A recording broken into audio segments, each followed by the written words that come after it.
Okay, good afternoon, everyone. You're very welcome to the fourth seminar in our Research in Action series here at Trinity College Dublin. I'm Luciana Lolich. I'm the Research Impact Officer at the School of Nursing and Midwifery. This series looks at how academic research can meaningfully influence public policy. Today, we're delighted to welcome Áine Griffin, Director of Trinity Communications. With over 2 decades in public service, Áine has shaped national policy through strategic communication and public engagement. Her work on Project Ireland 2040 and the Commission on Taxation and Welfare highlights the power of clear communication and inclusive dialogue in evidence-informed policymaking. Áine will share her insights on how communications, stakeholder engagement, and research come together to drive policy impact. Áine's presentation will last about 40 minutes, and we welcome questions through the chat. So without further ado, Áine, thank you for joining us, and over to you. Good afternoon, everyone. Thank you very much for the warm invitation to be with you today. I'm delighted to be here. Very much appreciate the invitation. And thank you to Luciana for that introduction. I'll tell you a little bit more about me before I continue through the presentation. So, as Luciana has said, I am the Director of Trinity Communications. I joined Trinity last year after 24 years in the Irish civil service.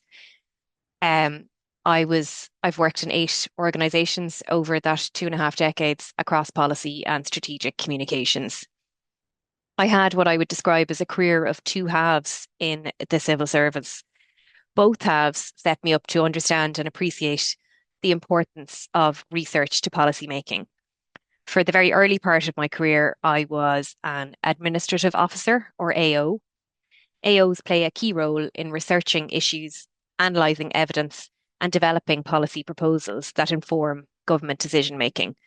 They draft policy papers and briefs, evaluate policy options and impacts, and support the creation and implementation of legislation and national strategies. Later, I moved to public communications roles, the first of which was as press officer to the then Minister for Public Expenditure and Reform, Brendan Howlin, who you see pictured with me here. In that role, I perfected not only scowling in sunglasses, but more relevant to today's discussion, in that role and in others since, such as Project Ireland 2040 and the Commission on Taxation and Welfare, I not only communicated complex policy, but at times, as I will share, I contributed to the development of policy by specifically inviting talented researchers, such as many of you gathered here today, to the table. Now, as I mentioned at the top of the presentation, my role is Director of Trinity Communications. Since I came on board, the team and I have worked together to define our mission and vision, which you can see here on screen. Perhaps of most interest to the assembled audience, 3 specialist research communications managers, 1 per faculty, and a digital research storyteller sit within my team. They work with researchers at all career stages to develop and pitch research stories nationally and internationally to media, showcasing newly published peer-reviewed research, new project funding announcements, and new innovations and spin-outs. They also respond to rapid reaction requests from media, looking for experts for interview, and develop thought leaders by refining, pitching, and placing expert comment or opinion pieces. At all times, they are focusing on big picture message and societal impact. They try to align with topical events such as the COP, elections, or the national budget. And as I mentioned, they work with the recently appointed research digital storyteller to produce digital content to tell research stories to new audiences. So I was preparing for today. I was thinking a lot about the whole core purpose of this research lecture series that concentrates on making research matter, driving change, and influencing policy. So I think it's important that we reflect for a moment on why linking and policy and research really does matter. And these are some of the reasons that I believe that it does. By doing so, we can showcase the excellence available in the institution. We can build bridges between science, business, policy, and society. We can showcase the value of the investment that has been made in our research, such as last week's new Inspire investment, the fruits of which will come forward over the next 5 years. We can provide timely evidence that's relevant to societal challenges and policymaking. Importantly, in these particular times, we can build public trust in science and policy. And also, by showcasing our research, we can accelerate that research and innovation. I also wanted to take a beat and reflect on just some of the very many moments in which Trinity has really mattered. So you can see them here on screen. Professor Sarah Burke's leadership on the development and then the public critiquing of Sloanshire Care. Professor Aoife McLysagh's new role as Government Science Advisor. This is a real milestone where the professor is embedding scientific advice at the very heart of policy making, moving past the ad hoc consultation towards a system where research, innovation, and expertise informed government approaches in uncertain times. Professor Raj Shari's work on lobbying legislation is recognised both in Ireland and internationally. And I myself remember him being a key voice as Minister Howland brought through that legislation back in 2012 when I was working with him. And Professor Johanna Ivor's work on the National Drugs Policy and the Citizens' Assembly, which drove it. I've picked these examples because they each show a different aspect of academics' potential roles in the policy process, being a long-term critical friend, holding co-appointments inside and outside the public sector, developing the guide rails around the business of democracy, and building engaging public acceptance of needed, yet at times unpopular policy moves.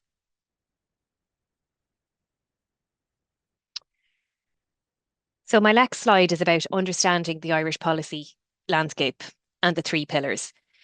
If you were at Michael Foley and Dr. Liz Farsacci's excellent talk, you'll already be familiar with the three pillars of policy development set out in the Department of the Taoiseach's Policy Handbook, a real-world guide to policy development as they describe it. You can see them here on screen. They are data and evidence, using reliable information and analysis to make informed policy choices. Feasibility and implementation, assessing whether a policy can realistically be delivered, including things like resourcing, risks, and governance. And legitimacy, ensuring public and political support, engaging with stakeholders, and establishing democratic authority for the policy in question. Moving out from the three pillars, we have the 5Ds. Apologies. The demand for policy, understanding who is calling for policy change and why that is. Deepening understanding, gathering data, evidence, and stakeholder input to better define the problem as set out. Design with the best advice, developing detailed policy options, legal analysis, costings, and recommendations. Deciding policy proposals, seeking ministerial and/or government approval, assessing legitimacy and legal feasibility, and delivering on policy, implementing the policy, managing the resources associated with it, monitoring it, reporting on it, and evaluating its impact. And as you can see here on screen, at any juncture in these 5Ds, your input could be very, very important. I think we also need to think about our understanding of the Irish policy landscape. What provokes policy? Well, the type of things that you see on here on screen. The programme for government, of course, and we have a relatively new programme for government at the moment. An emerging issue or an identified risk. The outcome of a review or some long-term planning, or a wicked problem that needs to be addressed. So moving on now to how best to make your forays into engaging with those policymakers at the coalface. So the first thing I'd say is that building long-term relationships not one-off contacts are the way to go. So being visible and consistent in that visibility, offering your expertise for things such as advisory panels or working groups, attending policy forums and consultations. So being seen, being a person about town, somebody who knows, and in fact, not just attending those policy forums, offering your expertise as a speaker, participating in panels. These are all ways that people like you come to the attention of people like my former sisters and brothers in the civil service. Engaging regularly, not just when you have findings to share. Um, so they are all ways that you can absolutely start to build those long-term relationships. The other thing I'd say is that it's really important to communicate your research in a policy-friendly format. The audiences that we're trying to reach often, unfortunately, don't have time to read the academic papers that you have produced in depth. Their time often is taken up with dull business, things like parliamentary questions, replying to representations from members of the public, writing speeches for ministers, organising events, etc., etc. So if you can write a 2 to 4 page policy brief that summarises your findings, the implications of those findings, and the recommendations you have to make in plain language, that will find its way to the top of the pile. Absolutely, the top of the in tray. Preparing executive summaries with clear takeaways is really helpful also. The so what, the what now, the what's in it for us if we do this. Um, that type of language is very digestible for the colleagues within the civil and public service and allows them to analyse, to quickly understand the material you produce in a way that's relevant to them. I would also say using infographics and data visualizations to communicate complex results simply is highly effective. And if possible, including the cost benefit implications where they're relevant is also very useful. So I suggest here a template that you may wish to use, comprising the issue, the evidence, the policy options, the action you might recommend, and the expected impact of that action. Often civil servants deal in memoranda. So this is very much a structure that I would have used throughout my career and seen used by colleagues. So we'll talk now for a moment about using established policy engagement channels. Over the last 10 years or so, I would say government has started to recognise more deeply the role of data and research in strengthening the evidence base for policy network making. You'll see it called out as a key feature in recent national strategies, including better public services, the Public Service Transformation Strategy 2030, Impact 2030, Ireland's Research and Innovation Strategy, and in the 2025 Programme for Government. Impact 2030, which was developed by the Department of Further Higher Education, Research, Innovation and Science, our line department, and which I'll refer to as DFERIS for the rest of the presentation. That document, Impact 2030, identifies the critical importance of strengthening the link between research and innovation and policymaking. And there are a number of structured mechanisms for research and policy collaboration.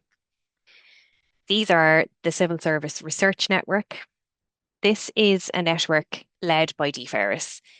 It's a network of government departments which is engaged in strengthening the use of research in policymaking through various structures, including research calls, identification of research priority areas, and directly commissioned research projects. The Civil Service Research Network team within DFERIS is delivering a programme of work to strengthen engagement between the research system and policymakers in areas including the development of guidance and methods for rapid evidence assessment and building the capacity of the civil service for greater research engagement through the development of training programs, which I think personally is very important. As I said to you at the start of my career, I was an administrative officer responsible for initiating policy.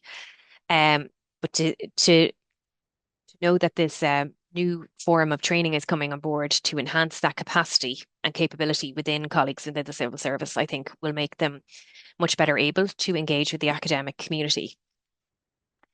A good example of research engagement from a government department is the publication of the Department of Children, Disability and Equalities Research Priorities document, which specifically outlines research areas of particular sectoral interest and which informs the department's calls for evidence and knowledge exchange events.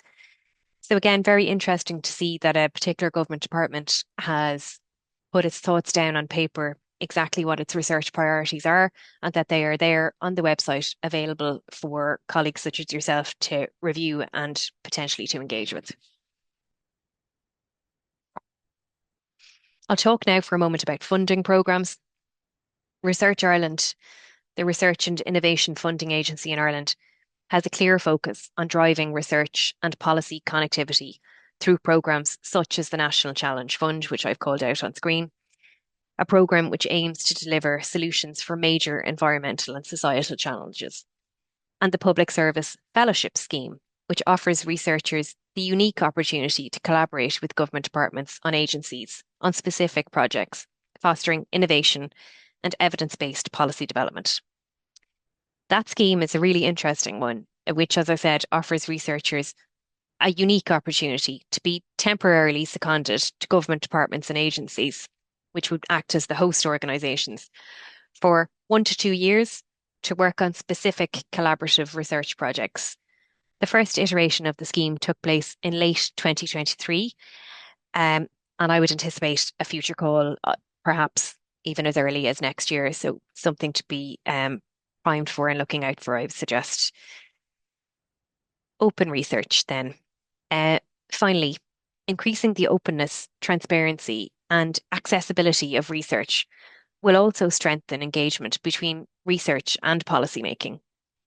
The National Open Research Forum, NORF, is a Government of Ireland initiative funded by DFERIS through the HEA.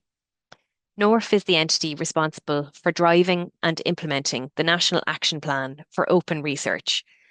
The plan is structured around 3 major thematic areas: establishing a culture of open research, achieving 100% open access to research publications, and enabling fair, that is, findable, accessible, interoperable, reusable research data. I would suggest also that you would make use of public consultation portals, and you'll find those on gov.ie/consultations, the government website. This is a place where researchers can make submissions to ongoing public consultations, and often researchers are invited to include evidence. So I would suggest, while including your own academic papers, that brief that I discussed earlier on would be usefully included where there are call-outs for evidence to be submitted along with the submission. Now, moving on to developing a media and public voice. Our provost often says, and you may have heard her during the launch of Thrive, our strategic plan for the university, we have a responsibility to both serve and challenge society, which brings me to my next point. I've outlined above the established channels, and that's certainly a way of us serving the civil and public service. But developing your own voice can be a powerful way to provide constructive challenge beyond those typical channels. There are a number of ways you can do that. But first, I would say, know your positionality. Be clear on who you are, what your expertise is, and why you are contributing to public debate. Then I would suggest you can explore reaching general audiences, using clear, jargon-free storytelling across social platforms to show real-life impact and build public understanding and trust. You could seek to engage with policymakers directly, join podcasts, briefings, and events aimed at civil servants and members of the Oireachtas. You can leverage LinkedIn. It's probably the most valuable platform in this space. And also, and I'll come to this, the central Trinity channels. You can share your expertise through your own LinkedIn. And with working with Trinity research comms managers, we can use the platforms to amplify reach. And I would suggest using timely storytelling. Issuing press releases or topical updates, even on ongoing research, can help contribute to public and policy conversations. So, kind of identifying that juncture and being ready to contribute at the point. But as I say, Trinity Communications can help you with an awful lot of this. Working with the research communications managers. As I mentioned earlier, my colleagues can work with the researchers to try to secure interviews or place expert comment or opinion pieces at opportune times. In many cases, these can be pre-pitched and written in advance, and these can be widely shared via Trinity's social media platforms, such as our LinkedIn, which has over 270,000 followers. There can also sometimes be scope to share press releases featuring news of published research or even ongoing research, as I mentioned above, in topical areas at strategically relevant times. And as I mentioned earlier in the presentation, we have just appointed a research digital storyteller, and she is tasked with translating complex research across all three faculties into digestible digital content suitable for a general audience. So no biggie, dead easy. So I'll just talk you through who's on this slide and why. Excuse me. So again, I'm continuing from my last slide about focusing on policy and impact. So documenting your outcomes with case studies and sharing that success both internally and externally with the help of Trinity Communications. So here you'll see Joanne Carroll, who's our excellent internal comms officer. So she is responsible for things like the weekly wrap up and our intranet, TNet. So engaging with Joanne is very, very useful. You'll see Karen McCourt here, the aforementioned research digital storyteller, truly excellent in digital communications, super and very much there to support you.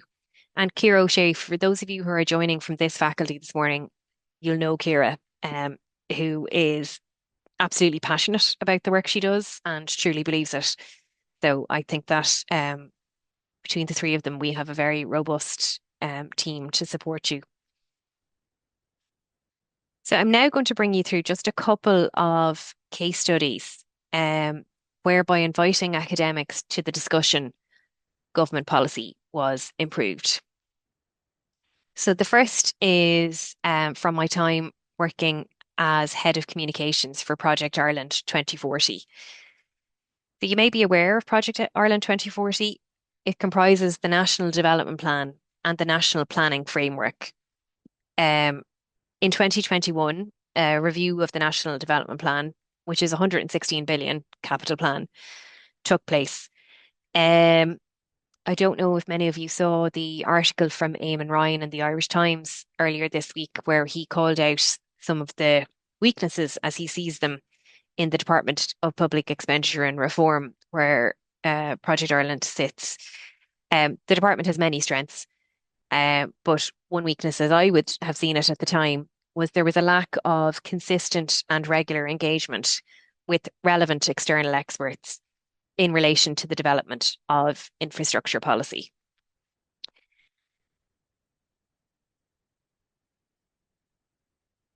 So it was my judgment that with the absence of such constructive challenge and delivery expertise, there was a significant gap in our policy-making approach. We know since the NIBRC report that groupthink is corrosive and that it's something we should very much guard against. And it's my view as a public servant that healthy dissent should be very much welcomed, especially if it's given in a planned and strategic manner, which would improve the overall formulation and implementation of the NDP.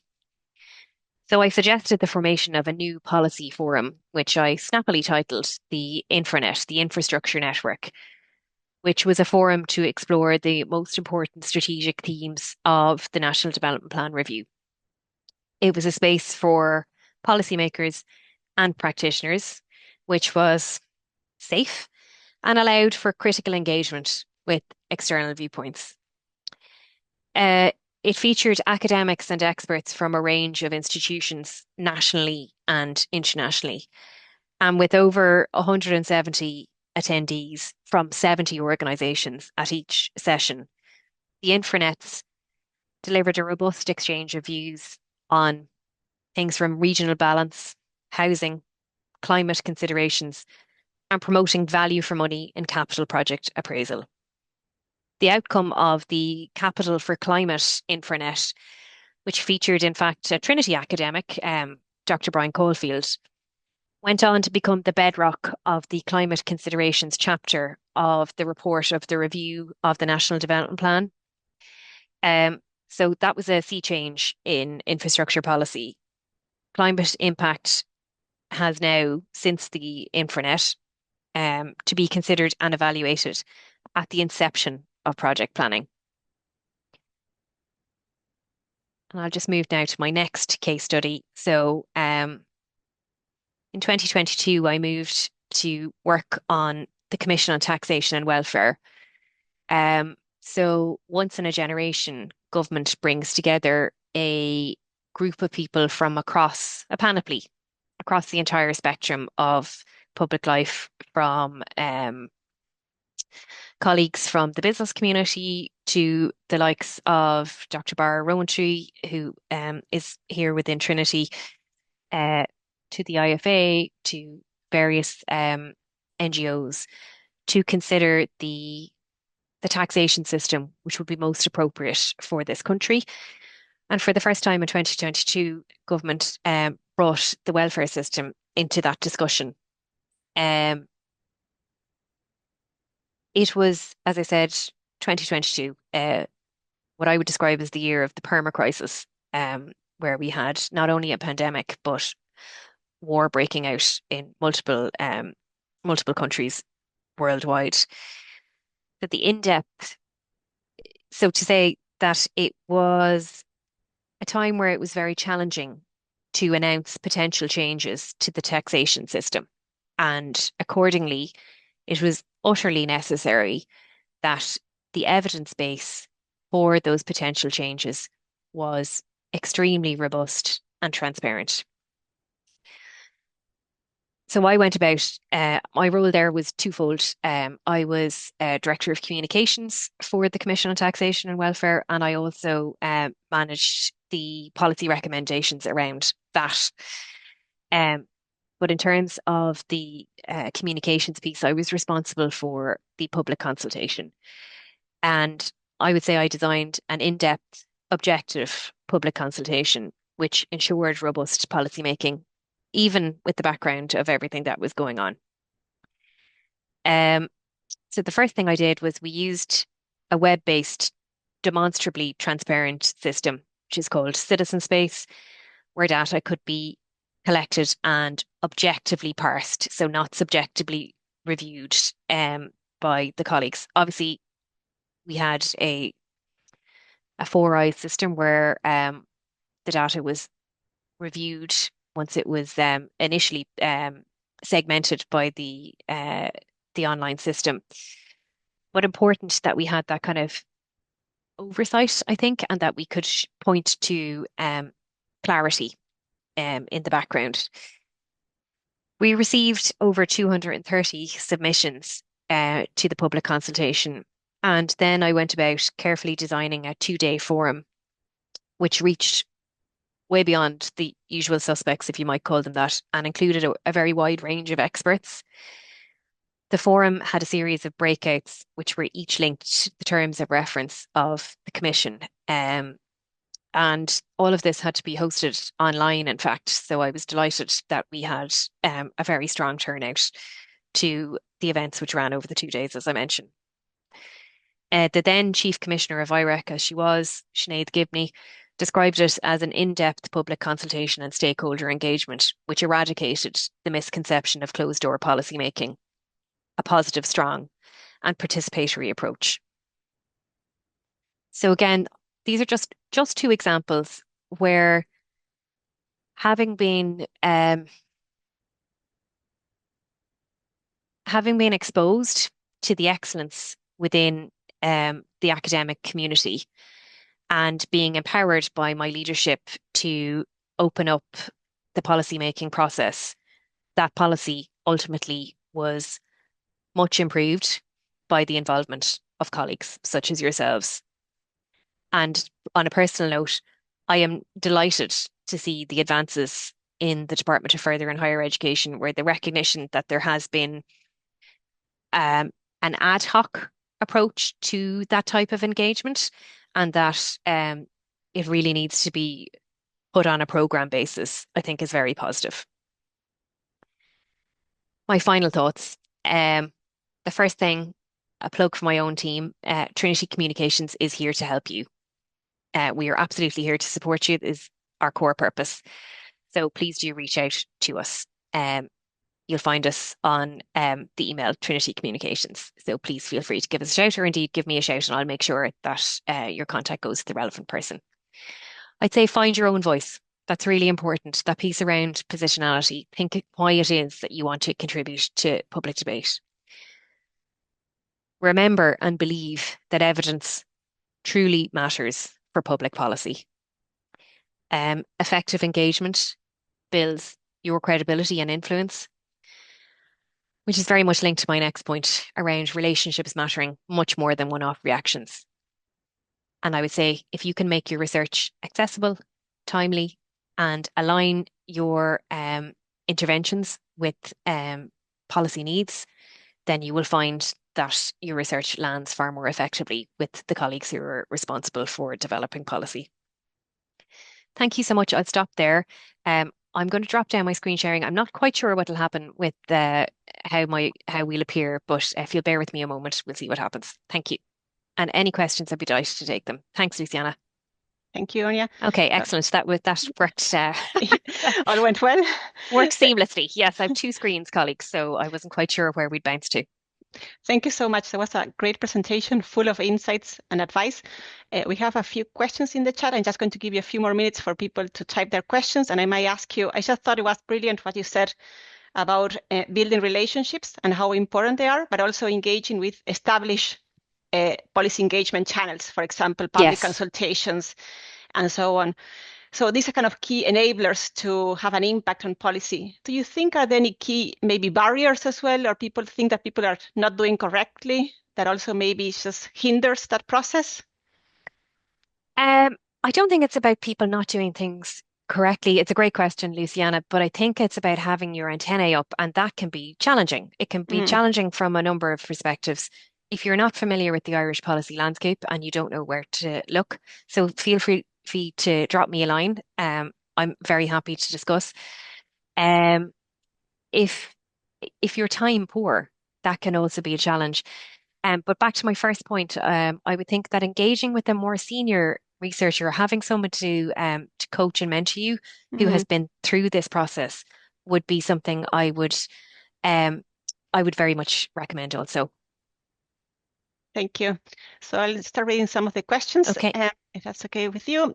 So just thank you for the talk, really enjoyed it. I was wondering if there are some common misconceptions researchers have about how government departments operate or make decisions. I don't know if I can answer that or if it's that more for the colleagues, but I would be interested to know. I would imagine that there is maybe limited understanding of how exactly a decision is made. Would that be fair to say, or how indeed the entire structure of the civil service? So it's quite as I don't know if I can go back to my slides now, but my slide there about understanding the policy landscape. So there are a variety of reasons that a government minister may decide to develop or advance a particular policy or to make a policy change. So things like the programme for government, or things like a wicked problem, or things like a new and emerging challenge. So, Yeah. for instance, in the Department of Justice, where I was for my last role before I came here, I was head of communications in the Department of Justice. So Minister McEntee was minister there, and she came in with a laser focus, I would say, on eradicating domestic sexual and gender-based violence. So she came in with a very clear policy aim, and she had a policy mandate because it was in the programme for government. Mm. And I would say justice out of many of the departments does a couple of things quite well. It engages very well with the NGO sector. In fact, kind of actively recruits from there. So we have that justice has a bit of a churn around people who have been out in the wider world and then can bring that experience in. And it engages with policy experts, with academics quite well, and has done so so probably is quite developed in that. Hmm. So everything around zero tolerance, which is the policy document for eradicating DSGBV, had a very clear aim and behavioral change. So, for instance, there were a number of campaigns that you will have seen, I would imagine, around consent. Hmm. I cannot remember the statistics exactly, but it was very apparent from the research that was done, which was co-created between the Department of Justice and the academic community, that young men had very little perception that sharing what is colloquially known as revenge pornography Hmm. was an illegal act. And following the campaign, the dial was moved very significantly on that. Yeah, Um, so I hope that that's somewhat helpful. But I that think that so. tells you one way that policy is made. And then it may be that something something comes up, like the pandemic, Mm. that came over the hill, and policy had to move quickly to address that, policy and comms. Now, Yes, thank you, Áine. That is very useful to know. Um, just in terms here, we have thank you as well for your presentation. It was great. Just an undergraduate student saying maybe if you have maybe any advice in particular, so kind of that's good to see that they want from that great to perspective. see. Yeah, yeah. Yeah, fantastic. Um, Gosh, it's a very wide question, Joshua. So maybe if you want to drop me an email, and we might try and grab a coffee in the new year, because I don't even know what your background is, but delighted to catch up. Yeah, Yeah, I think that a lot of the information you share, Anya, was very useful as well, of the pillars as well, and all that to understand how the policy landscape works. I found that very useful as well. Um, another thank you for your presentation, the importance of storytelling in shaping public policy, and what are the top storytelling tools you think are effective in research proposals? I think it's about making it personal, making it understandable and personal. So tangibility, I would Mm-hmm. say. Now the research comms, digital storytellers can work with you on that. But really, people want color. They want to understand. They want it to be relatable. They want to know Mm. what it means for them. Yeah. Thank you. Another question. Currently working on a capstone focus on policy. And I'm curious from your experience, what is an aspect of the policy-making process that people, especially researchers, often overlook or underestimate? That's a really interesting question, and I'm not sure that people do overlook this, but I think it's about I think there's often a challenge around legitimacy, and if you look back to the pandemic, that's probably a good example of where the legitimacy of policymaking was very much in the balance. So while certain stakeholders want to, and you could see that tension. I think the public could see that tension. So certain members of the academic and medical community would have advised particular things, whereas politicians held back or challenged some of the advice they gave. So I don't know if it's overlooked or underestimated, but I think it's very real. And probably the political community, it's I suppose when you think about a minister, they have to have a mandate to deliver policy change, or else it's undemocratic. Yes. I thought it was very interesting when you were talking about the policy brief and the importance of the language you use and visuals, and especially cost as well. If you could include that, I thought that Absolutely. was fantastic. Yeah, cost is key, actually. And I would say, like, it's hard to imagine when you don't work inside the civil and public service, but so much, 3 days of the week are sitting dull days, and they tend to go quite late. So there's a government meeting on a Tuesday. If you're involved in a particular policy stream, your minister may be speaking on that on a Tuesday. So then you have leaders' questions, you have parliamentary questions, you have dull debates.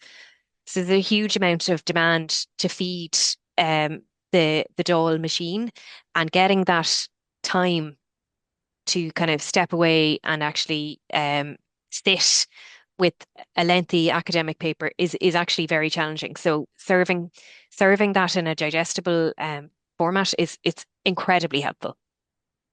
Thank you, Anya. So I think that's a lot of questions. So I just want to thank you so much for doing this Thank you so presentation much. today. Thank Thank you you as for the well. opportunity. Thank you. Thank you to all the participants as well, and to Jenny and Elizabeth for the technical support. And if you want to join our next seminar, it's on the 21st of February with Mary McCarran, Director of Trinity. Oh, it was just fabulous. Yes, So so it's just up highly there. recommend. Yeah. The slide there, so you can see it 21st, sorry, of January. So please register for that. Thank you, Anya. Thanks Brilliant. everyone, Take care. and have a Thanks. lovely afternoon. You too. Take care. Bye bye now. Thank you.